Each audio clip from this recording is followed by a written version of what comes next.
Hello प्यारे बच्चों, अक्सर इस तरह के क्वेश्चंस को देख के बच्चों को मैंने स्किप करते हुए देखा है, भागते हुए देखा है। बट अपने को ऐसा बिल्कुल नहीं करना है। जो क्वेश्चन दिखने में थोड़ा सा लेंदी या 2-3-4 चैप्टर का मर्जर होता है वो जरूरी नहीं डिफिकल्ट हो। बताता हूँ क्यों। जैसे वो कह रहा है कि फंक्शन 0 से 3 से a में डिफाइंड है और ये वाला फंक्शन जो दे रखा है वो इसके लिए दे रखा है, g 0 से इन्फिनिटी से b में डिफाइंड है और उसकी डेफिनेशन ये दे रखी है। वो कह रहा है कि अगर ऑनटो फंक्शन हो तो s के अंदर कुछ एलिमेंट्स है x जो कि इंटीजर है और x किसको बिलोंग कर रहा है, a को भी या फिर b को भी।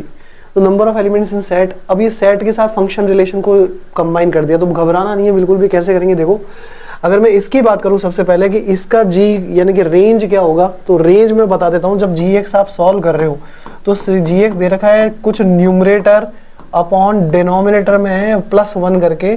अब आप खुद समझो, अगर न्यूमरेटर दे रखा है कुछ और नीचे लिखा हुआ है न्यूमरेटर +1, तो ये सिचुएशन में इसकी जो वैल्यू होगी वो हमेशा 0 से 1 के बीच में ही लाई करेगी।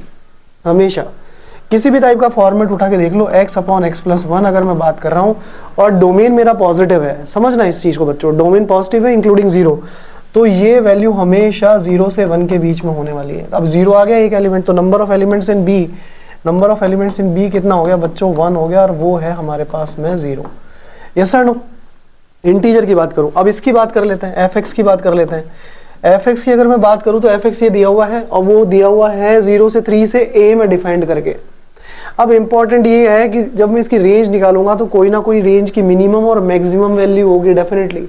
तो इसकी मिनिमम या मैक्सिमम वैल्यू की मैं अगर बात करूं, इस डोमेन में डिफाइन किया हुआ है, तो f(0) कितना होने वाला है, f(0) यहाँ बच्चों 7 आने वाला है और f(3) कितना आने वाला है वो देखो, कैलकुलेट कर लेते हैं।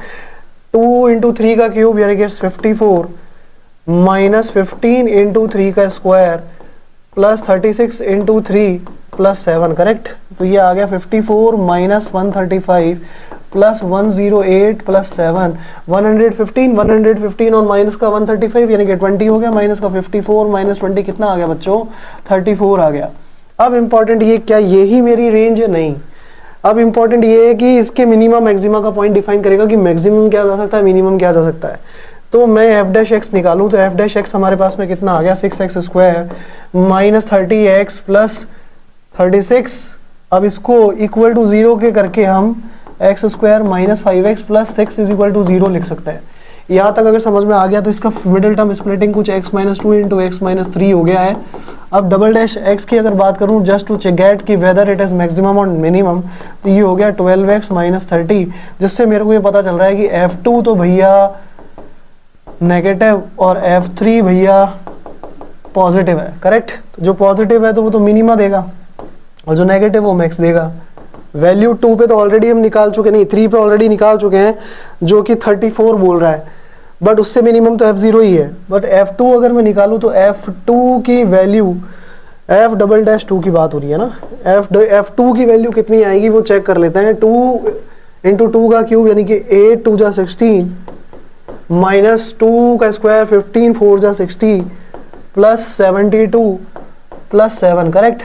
तो ये हो गया 12 7 19 और 6 35।